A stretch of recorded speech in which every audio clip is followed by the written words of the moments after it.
नमस्कार फ्रेंड्स।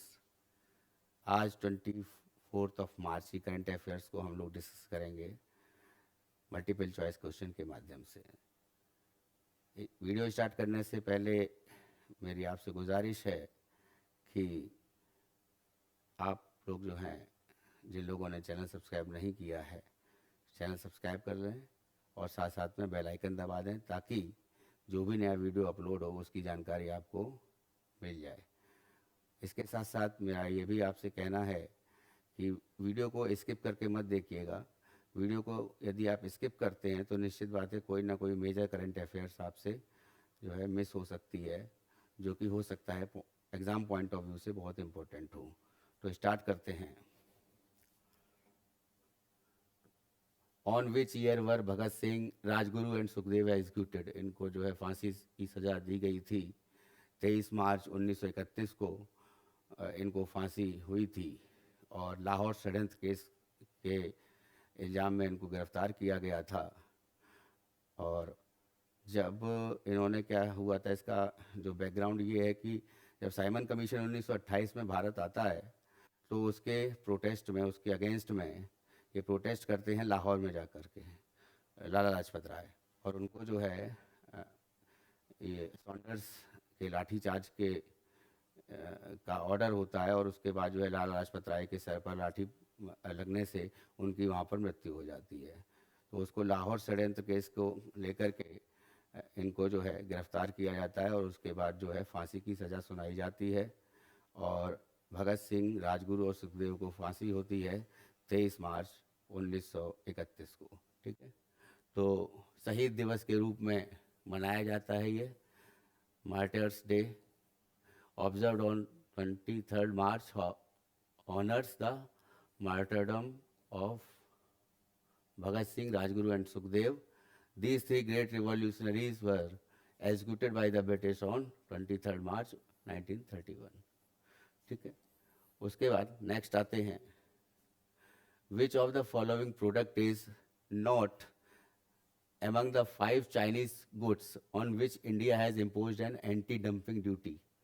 इनमें से कौन सा प्रोडक्ट है जिस पर एंटी डंपिंग ड्यूटी जो है 5 प्रोडक्ट्स पर लगाई गई है, जिसमें जो है इनमें से कौन सा एक नहीं है? तो soft ferrite course, aluminium foils, vacuum insulated flask और स्टील रॉड्स। तो इसका आंसर है स्टील रॉड्स। इसको एक्सप्लेनेशन देखते हैं इसका।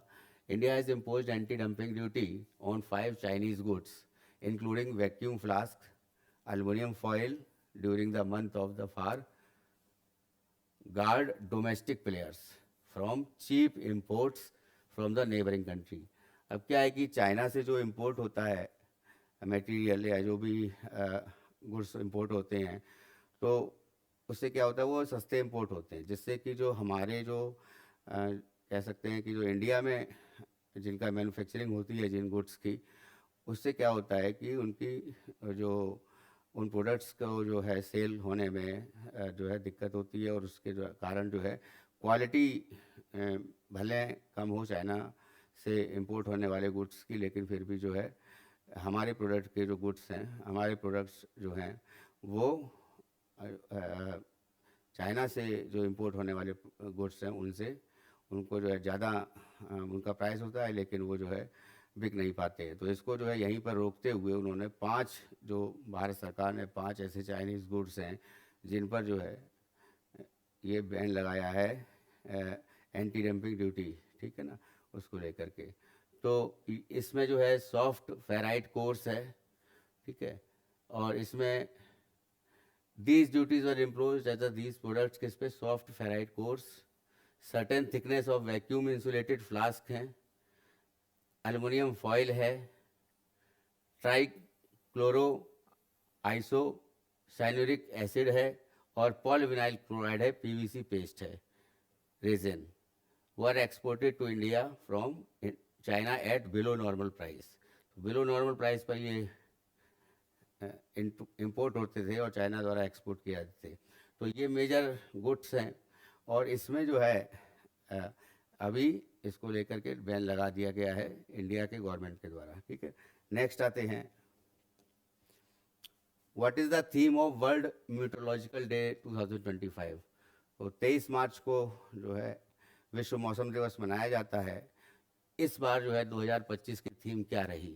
तो 2025 की थीम जो है closing the early warning gap together, इसको जो है माना गया।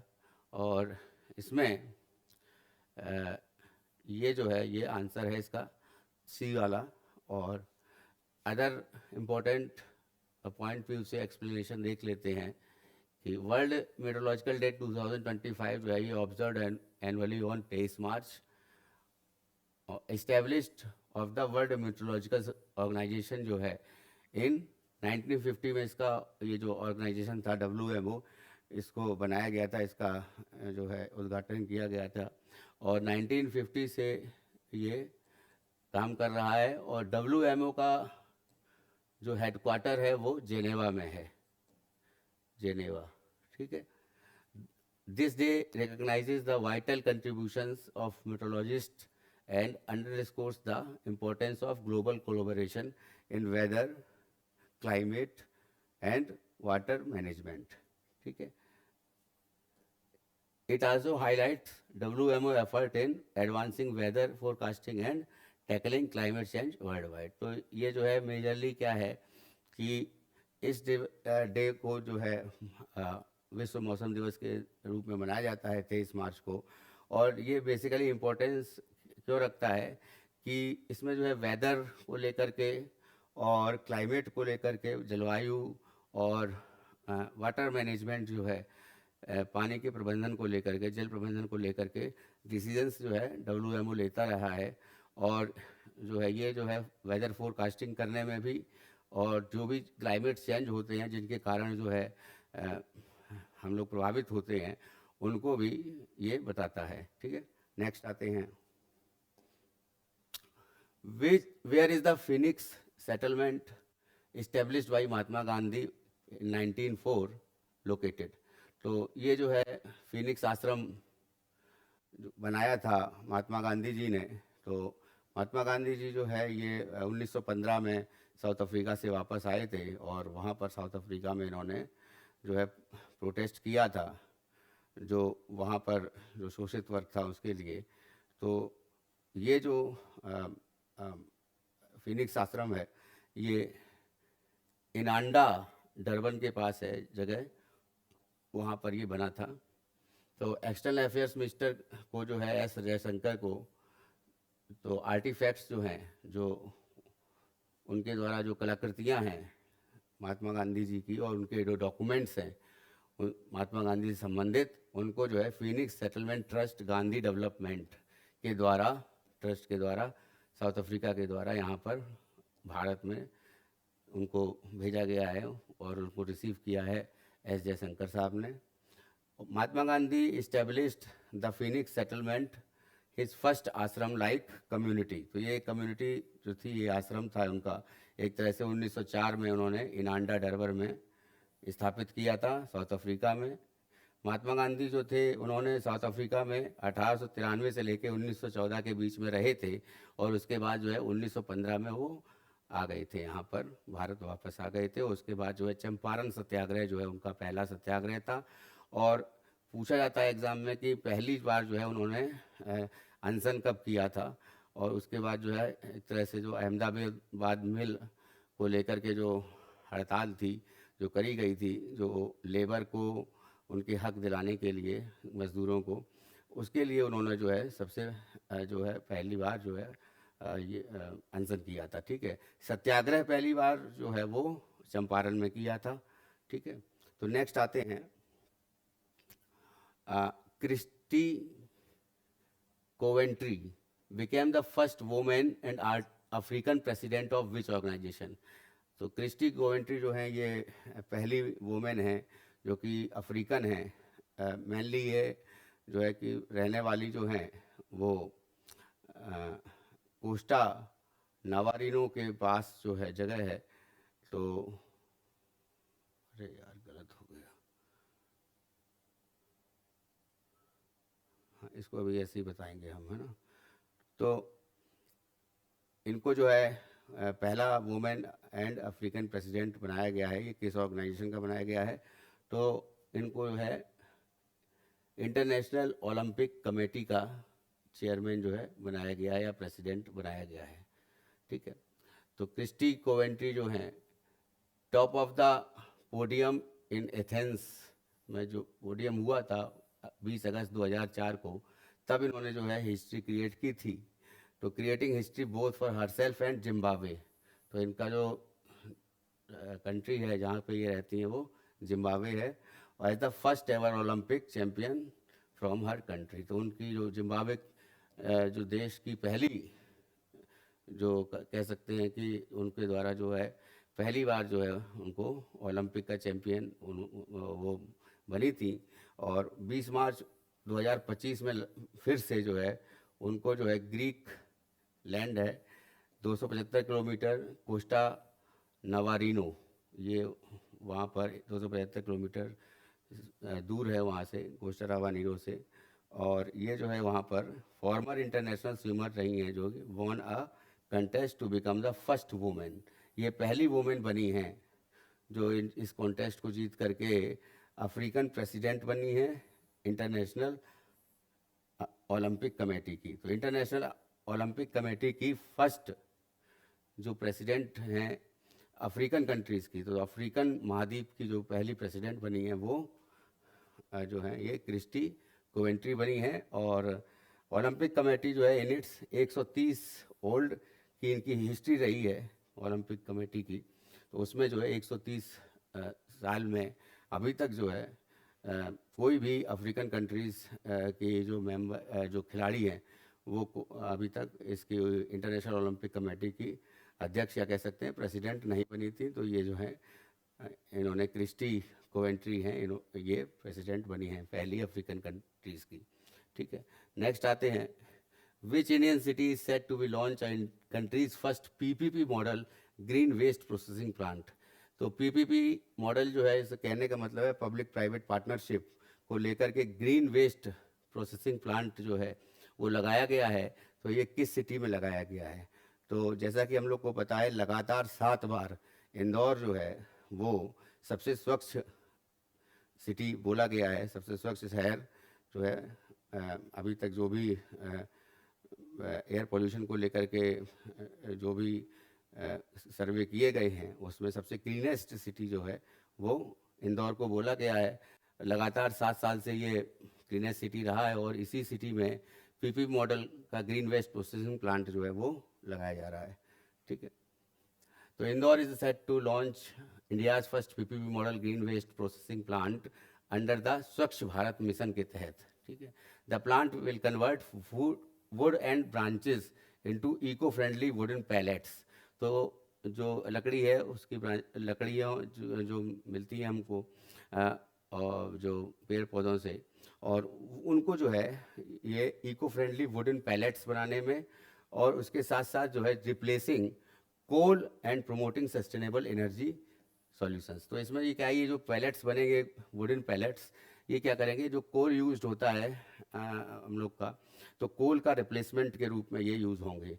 तो इससे जो है जो कोल से जो CO2 का एमिशन है या फिर कार्बन एमिशन होता है उसमें रिडक्शन होगा। ठीक है, तो द प्लांट स्प्रेड अक्रॉस, ये 55,000 स्क्वायर फीट में ये प्लांट बन रहा है। और बिचौली हप्सी will recycled wood and branches to create wooden pallets. तो यहाँ पर जो है ये बिचौली हप्सी में ये जो है ये प्लांट लग रहा है और these pallets will be used as a substitute for coal helping to save energy. एक तो ये है कि कोल को का रिप्लेसमेंट होगा ये, तो ये बहुत इम्पोर्टेंट है। और ये 55,000 स्क्वायर फीट में जो है ये प्लांट जो है पूरा का पूरा बनेगा और ये वुड और ब्रांचेस को जो है एक तरह से उनको कन्वर्ट करके पैलेट्स बनाए जाएंगे उनको, और ये बिचौली हप्सी में जो जगह है वहाँ पे लग रहा है। ठीक है, नेक्स्ट आते हैं the researchers of which institute has developed AI powered advanced robots for border surveillance. तो बॉर्डर सिक्योरिटी के लिए वहाँ पर जो है एक तरह से कह सकते हैं कि हमारे देश में जो भी आसपास के नेबर कंट्रीज़ हैं उनसे जो भी बॉर्डर लगे हुए हैं खासकर पाकिस्तान और चाइना से, जो कि कह सकते हैं कि हमारे देश में जो है घुसपैठ उनके द्वारा होती है, और जो भी हमले होते हैं, आतंकवादी हमले, तो उसमें जो है पाकिस्तान का हाथ अवश्य होता है।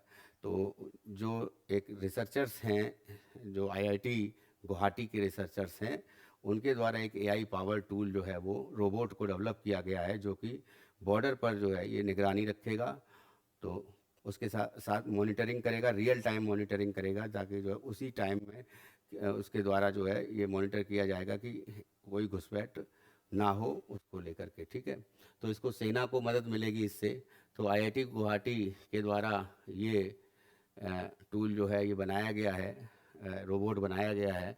तो researchers eight IIT Guwahati have developed advanced robot to man international borders, which will offer AI-powered surveillance uninterrupted. बिना रुके जो है रियल टाइम मॉनिटरिंग करेगा बॉर्डर पर, across borders. The autonomous robotic system जो है ये is a better than traditional security measure. जो है हमारा जो ट्रेडिशन में अभी जो सिक्योरिटी मेजर्स हम ले रहे हैं, जो जो भी सुरक्षा के उपाय कर रहे हैं, उससे ये बेहतर होगा। और साथ साथ में ये जो है ड्रोन इसमें है, ये इसमें ड्रोन जो है, और साथ साथ में स्टेशनरी कैमरा लगे हुए हैं, और मैनुअल पेट्रोलिंग भी इससे पॉसिबल है। तो मैनुअल हैंडलिंग भी पॉसिबल है। तो ये एक तरह से ये रोबोट जो है हमारे देश में, जो हमारी देश की बाउंड्रीज़ हैं, जो सीमा रेखाएँ हैं, उनसे हम घुसपैठियों से हमारी रक्षा करेगा। और ये एक बहुत इम्पोर्टेंट जो कह सकते हैं हम लोग की डिस्कवरी है एक तरह से, ये जो रोबोट बनाया गया है आईआईटी गुवाहाटी के रिसर्चर्स के द्वारा। नेक्स्ट है, how much investment has India's flagship manufacturing scheme attracted till नवंबर 2024? 2024 नवंबर तक जो है मैन्युफैक्चरिंग स्कीम्स जो हैं कितनी टोटल जो है इन्वेस्टमेंट हुआ है उनका। तो ये जो है टोटल इन्वेस्टमेंट 25 बिलियन डॉलर का ये, सॉरी 19 बिलियन डॉलर का ये हुआ है। ठीक है, 19 बिलियन डॉलर का ये इम्प्रूवमेंट हुआ है।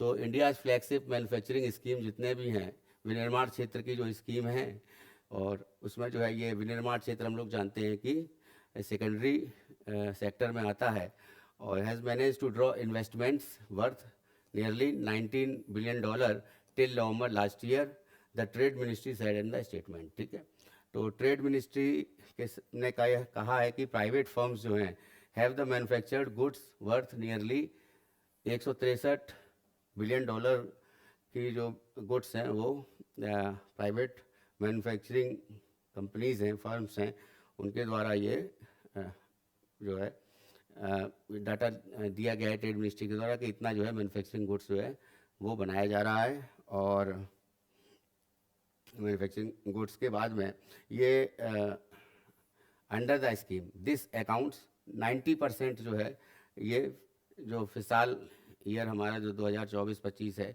उसका 90% हिस्सा जो है ये इनको जाता है, प्राइवेट फर्म्स को जो गुड्स को मैन्युफैक्चर्ड करते हैं, जो कि मैन्युफैक्चरिंग सेक्टर में आता है। ठीक है, तो in return the government has paid out less than $1.7 billion in incentives. तो जो इंसेंटिव्स मिलता है उसमें इनको जो है कमी आई है, गवर्नमेंट ने जो है इनको जो इंसेंटिव दिया है वो $1.7 बिलियन जो है वो कम दिया है, which is only 8% of the plant subsidies. तो 8% प्लान था, उसमें से ये जो है कि जो है ये हिस्सा है इसका 8% equal to $1.7 billion for the scheme, इस स्कीम के लिए। ठीक है, फिर आते हैं नेक्स्ट क्वेश्चन पर, what is the planned cost of expanding Ayodhya airport by AAI? तो AAI कहने का मतलब है जो एयरपोर्ट अथॉरिटी ऑफ इंडिया है, इसके द्वारा अयोध्या में जो एयरपोर्ट है उसका जो है एक कह सकते हैं कि उसको इंक्रीज़ किया जाएगा, उसके एरिया को, और साथ साथ में जो है उसको एक्सपेंड करने के लिए जो कितनी जो है मनी की रिक्वायरमेंट होगी, तो उसमें जो है ये प्रोजेक्ट को लेकर के जो एक्सपेंडिचर है वो बताया गया है 1625 करोड़ का। तो 1625 करोड़ जो है ये इतना एक्सपेंडिचर होना है। ठीक है, तो the airports authority of India plans to expand the Ayodhya airport at a cost of rupees 1625 crore 1625 crore, increases its passenger handling capacity। अब देखिए पैसेंजर हैंडलिंग कैपेसिटी जो है 6 मिलियन पैसेंजर पर एनम इतनी बढ़ जाएगी, और अभी कितनी है, ये 0.06 मिलियन पैसेंजर पर एनम है। ठीक है, तो एक्सपेक्टेड कॉस्ट जो है वो 1625 करोड़ जो है इसके एक्सपेंशन में लगेगी, और एयरपोर्ट एरिया जो है वो भी एक्सपेंड होगा, कितना, 331 हेक्टेयर जो है इतना ये बढ़ाया जाएगा, तो 331 हेक्टेयर हो जाएगा 141 hectare with a new passenger terminal. तो 141 हेक्टेयर अभी जो है एरिया है जो एयरपोर्ट अथॉरिटी ऑफ इंडिया के द्वारा बताया गया है अयोध्या एयरपोर्ट का, तो उसको एक्सपेंड करके कितना 331 जो है हेक्टेयर जो है उसको किया जाएगा। ठीक है, नेक्स्ट आते हैं, how much weight did Jaspreet Kaur. तो जसप्रीत कौर जो है ये वेट लिफ्टिंग करती हैं, खिलाड़ी है ये, और ये जो है इन्होंने लिफ्ट जो है कितना वेट लिफ्ट किया है कि ब्रेक द नेशनल रिकॉर्ड को, इन्होंने अपने ही नेशनल रिकॉर्ड को तोड़ा है KIPG में, जो खेल चल रहे हैं, तो खेलो इंडिया गेम्स जो हैं, पैरा एथलीट्स गेम्स हैं, तो खेलो इंडिया पैरा गेम्स में जो है 2025 में इनके द्वारा जो है ये रिकॉर्ड बनाया गया, ये 45 किलो की श्रेणी में बनाया गया है, और इन्होंने 101 किलो का वजन उठा करके ये रिकॉर्ड जो है बनाया है। तो इन विच कैटेगरी, किस कैटेगरी में जसप्रीत कौर ने ये खेलो इंडिया पैरा गेम्स में ये रिकॉर्ड बनाया है, 45 kg कैटेगरी में, पहली बात। दूसरा है हाउ मैनी गोल्ड मेडल्स इन्होंने जो है decided by the end of the Sunday, यानी जो 23 की रात तक जो है जो ये कितने गोल्ड मेडल अभी तक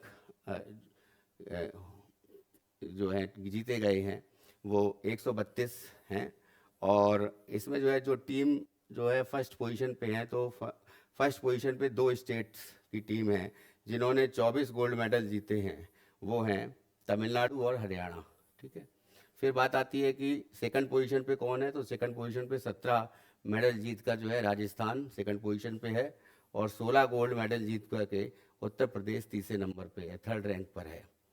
ठीक है, फिर आते हैं नेक्स्ट पर, how many more visas was granted to Indian national in January 2025 compare to January 2024। जनवरी 2024 में जितने भी वीज़ा जो है वो दिए गए थे, ग्रांट किए गए थे लोगों को, तो कितने वीज़ाज जो हैं वो दिए गए थे, उनके कंपेयर में 2024 के कंपेयर में जनवरी 2025 में जो है कितने वीज़ा जो हैं वो दिए गए हैं। तो इसको जो है ये बहुत इम्पोर्टेंट है कि 16,676 वीज़ाज जो हैं ये इस एक साल की अवधि में ग्रांट किए गए हैं, और इसमें जो है ये वीज़ा जो है बेसिकली कहाँ पर हैं, जो टोटल जो है US को लेकर के भी बात हो रही है इसमें। तो under president Donald Trump administration the US is stepping up it's illegal migration. अब जो इलीगल माइग्रेशन जो होता है तो भारत में भी जो है 333 इंडिया के जो लोग थे जिन्होंने जो कह सकते हैं डंकी रूट से जो US में गए थे, तो उनके पास जो है वीज़ा नहीं था, तो उनको वापस किया गया था, और एक तरह से उनको जिस प्लान से भेजा गया था तो बंदी बना करके भेजा गया था। तो अभी ये कहा जा रहा है कि जो ट्रंप जो हैं वो इलीगल माइग्रेंट्स हैं उनको लीगल माइग्रेंट्स करने के लिए जो है वीज़ा की पॉलिसी को डेवलप करेंगे, और उसको लेकर के जो है नई वीज़ा पॉलिसी जो है वो बनाएंगे। तो 333 Indian nationals who illegally entered US were deported in February 2025। तो अभी रिसेंटली हमने देखा था ऐसा हुआ था। तो total number of NIVs issued Indian stood 131,172, यानी कहने का मतलब है कि 1,31,172 जो है वीज़ा जो हैं वो न्यू वीज़ा जो हैं वो बनाए गए हैं जनवरी 2025 में, जो कि 1,14,496 जो है पिछले साल इसी मंथ में वीज़ा इशू किए गए थे। तो ये जो वीज़ा इशू किए गए थे उनका डिफरेंस जो अगर आप देखेंगे तो 16,676 आएगा। जनवरी 2025 में US granted 16,676 16,676 additional visa to Indian nationals compare to 2024। तो यहाँ पर जो है ये जितने भी वीज़ा इशू किए गए हैं उसमें इतना जो है इंक्रीमेंट हुआ है उन वीज़ा में, इतने जो है वो ज़्यादा वीज़ा इशू किए गए हैं। नेक्स्ट आते हैं, farmer heavy weight champion George foreman, इनका जो है निधन हो गया है। जो हैवी वेट चैंपियन थे जॉर्ज फोरमैन, तो इनका निधन किस एज पर हुआ है? तो ये अमेरिकन थे और इनका जो है निधन अभी हाल ही में हुआ है, और ये टेक्सास के रहने वाले थे। और इनका जो ये निधन हुआ है वो 76 साल की उम्र पे ये निधन हुआ है। तो where was the George Foreman, कहाँ पे बॉर्न हुए थे? टेक्सास में, अमेरिका में, यूएसए में बॉर्न हुए थे 10 जनवरी 1949 को। On which date was George Foreman born? तो ये हो चुका है। तो हाउ मैनी मेडल्स जो हैं, तो किस डेट में? तो डेट यहाँ पे ये ऑलरेडी यहाँ पे दे रखी है। उसके बाद कितने मेडल इन्होंने जीते थे अपने कैरियर में? तो 81 मेडल जीते थे। और जॉर्ज फॉरमैन जो है उनके द्वारा जो है मैचेस जो है इनके कैरियर में 76 मैचेस जो हैं वो जीते गए थे, ठीक है ना। उसके बाद जो है out of this total victories how many did George foreman win in knockout? इसमें जो है 68 जो है वो उन्होंने नॉकआउट में जीते थे। अच्छा, यहाँ पर ये 76 ना होकर के, माफ़ कीजिएगा, 72 ईयर में इनका निधन हुआ है। 72 साल में जो है इनका निधन हुआ है, ठीक है ना। ये एज जो है इनकी 72 ईयर थी। तो ये मेजर करंट अफेयर्स थे जो कि मैंने बताए आज के। और कोशिश करूँगा कि करंट अफेयर सीरीज़ को जो है और भी बेहतर कर सकूँ, ताकि जो भी मटेरियल आपको मिले वो अपडेटेड मटेरियल हो, और जो है बेहतर मटेरियल हो, जो क्वेश्चन फॉर्म में हो। और साथ साथ में जो मैं ये भी करूँगा कि उसको जो है सो इतना जो है इंफॉर्मेशन तो होनी चाहिए जो कि किसी एग्ज़ाम में आज आने की संभावना जो है उसकी रहे, ठीक है। तो आज की जो करंट अफेयर्स को ये इतने ही जो है मेजर करंट अफेयर्स थी जिनको मैंने आपको बताया। Thank you. और फिर से गुजारिश, जिन लोगों ने चैनल सब्सक्राइब नहीं किया है कृपया चैनल सब्सक्राइब कर लें और बेल आइकन दबा दें, ताकि जो भी नया वीडियो अपलोड हो वो आपको उसकी जानकारी मिल जाए। Thank you. थोड़ा गड़बड़ है ना बीच बीच में, हल्का है, हैं?